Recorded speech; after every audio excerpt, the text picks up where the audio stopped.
Sébastien Tellier, merci. Après 2 fois, on aura réussi finalement à se croiser. La première fois, tu étais souffrant. Ah oui, c'est vrai que j'étais beaucoup souffrant parce que j'ai pris un tourbus. Donc le tourbus, c'est le bus dans lequel on fait la tournée. Ouais. Bon, ça semble évident, mais... Et donc en fait, la clim était en panne. Mais donc pour pas avoir trop chaud, on mettait une ventilation mais de tous les diables et je suis tombé malade. En fait, ce qui est dommage, c'est que j'ai fait toute la première partie de la tournée très malade.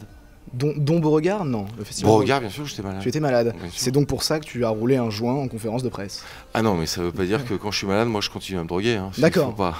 Non, mais après, non, oui, c'est vrai que j'ai roulé un joint. D'ailleurs, je me souviens d'un journaliste qui m'a dit ah, vous essayez de provoquer, etc. Mais moi, pour moi, comme je dis souvent, c'est rouler un joint. Pour moi, c'est la nature, c'est de l'herbe, c'est la nature. Et ça avait des vertus médicinales, peut-être, non? Voilà, complètement pour le mal de dos. Pourtant, alors tu déclarais, et je crois que c'était chez Ruquier il y a quelques années de ça, à l'époque de Sexuality, si je me trompe pas, j'ai essayé la drogue, mais je n'en prends pas, je n'aime pas ça, pas plus que le pain. Alors donc tu te foutais de sa gueule concrètement? Non, pas du tout, c'est parce que, ah oui, vous pouvez venir hein, si possible, oui. Enfin, voilà, merci. Et non, mais parce que effectivement, j'aime, enfin, je veux dire, ce que j'aime, c'est m'éloigner de la réalité, ça c'est vrai. Et puis je trouve aussi que comme on vit qu'une vie, parfois c'est bien de toucher un peu les étoiles, quand on peut s'échapper, bah, c'est quand même génial. Moi j'ai toujours cru au fait que, comme je dis souvent, mais que les seules choses capables sur Terre en tout cas de dépasser l'esprit humain, bah, c'est la folie et le hasard. Et finalement prendre de la drogue c'est un peu provoquer le hasard et la folie. C'est une façon de manager sa propre folie. Et pour la composition de cet album, où tu voulais un petit peu changer de monde, on va dire, tu vas voir un chaman, tu voulais aller au Mexique au départ. Voilà, au départ je voulais au Mexique, mais finalement, comme les gens de Los Angeles, comme je l'ai dit souvent, connaissent bien le Mexique, finalement j'ai trouvé un chaman à Los Angeles, parce que c'est plus facile, tu peux y aller en bagnole, il n'y a pas pour une charrette ou je sais pas quoi. Enfin, donc j'ai choisi un chaman, enfin c'est même pas que j'ai choisi, je l'ai rencontré en soirée le mec, et puis... Je lui ai demandé s'il connaissait les chamans et le mec me dit bah ouais mais moi je suis chaman. Effectivement là il m'a fait essayer des potions magiques et il y en a qui étaient très fortes, il y en a eu qui étaient super douces, je chantais rien et puis il y en a d'autres qui étaient puissantes et puis la plus puissante, effectivement ça m'a fait avoir des rêves bleus.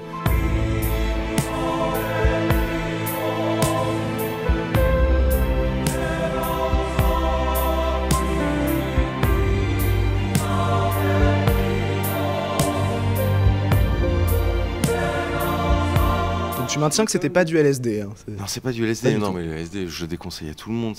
Encore une fois, le LSD, c'est une drogue qui est très mauvaise parce que on la prend, bien sûr, quand on est en pleine folie quand on la prend. Et puis après, il y a quelque chose d'autre qui s'installe bien après la nuit du trip. C'est un truc qui est terrible, c'est que le LSD, ça fait que tout est pareil. C'est-à-dire, la beauté, la laideur, c'est équivalent. Et c'est ça que ça donne le LSD, c'est-à-dire parfois, sous LSD, on peut regarder un parking, et c'est magnifique. Puis après, tu vas devant l'opéra, c'est dégueulasse. Mais après, malheureusement, ça a une répercussion sur ton véritable esprit de tous les jours.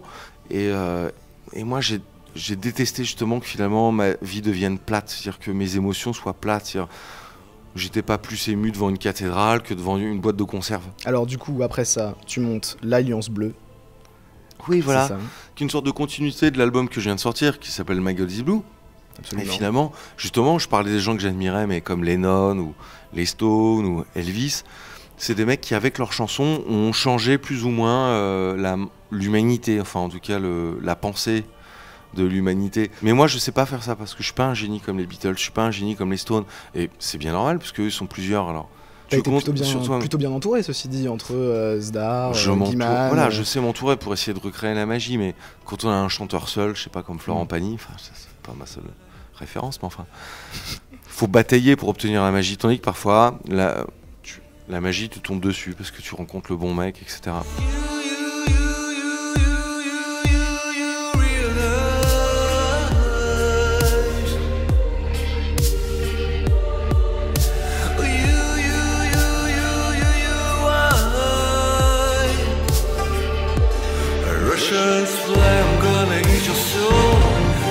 Alors du coup, vous êtes combien dans l'Alliance Bleue? Parce que nous trois, là, on est trois ici, on a tous les trois essayé de s'inscrire à plusieurs reprises.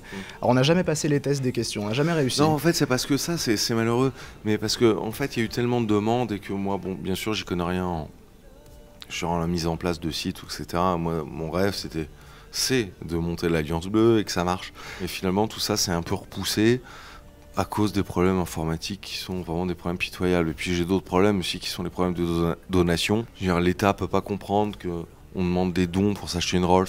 Où va l'argent dans ces cas? Où va l'argent? L'argent va bien sûr bien dans ma poche, mais pour Oui. donner du plaisir. Ouais. C'est-à-dire mon rôle, c'est de faire rêver. Les gens, je suis juste, je veux dire, je suis un artiste, donc le rôle d'un artiste, c'est tu fais rêver. Donc moi, j'ai une logique de divertissement. Je suis tout à fait à l'aise là-dedans. J'en ai pas honte. Enfin, je viens pas d'un milieu forain parce que je m'en branle de tout ça, mais n'empêche que je viens d'un milieu de divertissement. Et donc, moi, mon but, c'est de divertir. Donc après, j'invente n'importe quoi, je dis n'importe quoi, du moment que c'est divertissant. Moi, ça me va. Mais après, des gens me prennent au sérieux, et c'est là que ça devient sérieux. Et justement, est-ce que Audrey Pulvar est une fausse sérieuse? Audrey Pulvar, moi, je la connais même pas. Pulvar, pas Poulvord. Hein.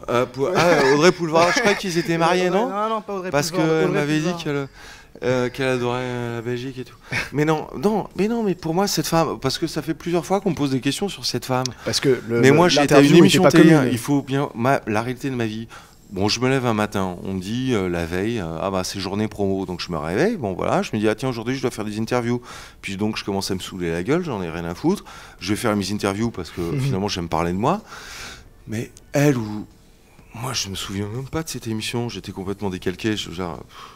Quand elle te dit, toutes les interviews que j'ai fait à Saint-Etienne étaient tout aussi importantes. Quand elle te dit n'est pas Bukowski qui veut, qu'est-ce que ça veut dire ça? Bah, je sais pas, par exemple, elle...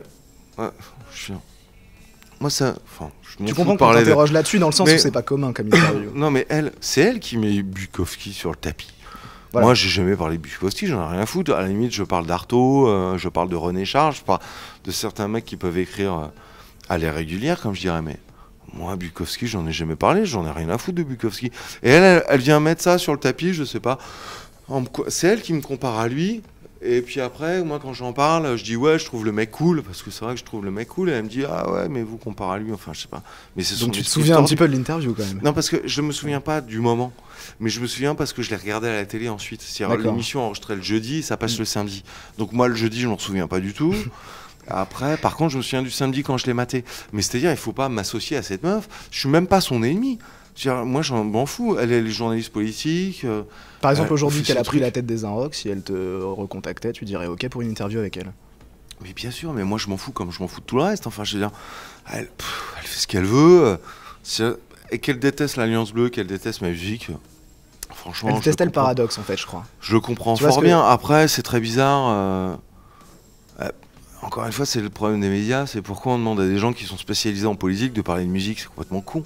Alors qu'il y a des vrais mecs, moi je connais plein de mecs à Paris qui sont passionnés de musique, et pas des fans, hein, d'autres mecs, quoi, je veux dire, qui adorent la musique, qui rêveraient de bosser en radio pour faire de super programmation et tout. Donc pourquoi on met en poste ou je sais pas quoi des gens qui connaissent pas la musique pour parler de musique? C'est quand même très con, enfin, je veux dire. Et après, mais moi c'est comme moi, j'y connais rien en politique. Elle a pris la tête des Inrocks aujourd'hui, hein, je le rappelle pour ceux qui...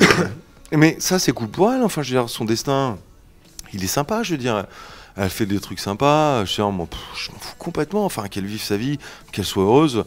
Si la finalité de sa vie, c'est être aux Maldives, et se la kiffer en mangeant des sols grillés parfaites, franchement, c'est tout ce que je lui souhaite. Moi, c'est pas du tout mon ennemi. Justement, moi, j'aime bien les gens qui réussissent. Et puis, j'aime bien aussi les gens qui ont un parcours varié. Elle, je trouve qu'elle a réussi à bien varier.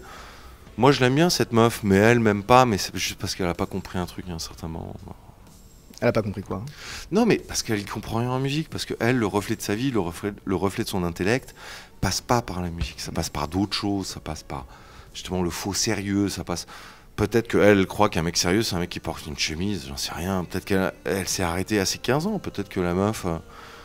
Je sais pas, je sais que son groupe préféré c'est Zebda, donc je tiens moi à qu'à prendre le train pour Marseille et vivre là-bas, je m'en fous. Moi, les mecs qui pensent que Zebda. C'est la grande classe, je sais pas, moi je les comprends pas, donc comme je les comprends pas, je les juge pas, je m'en fous.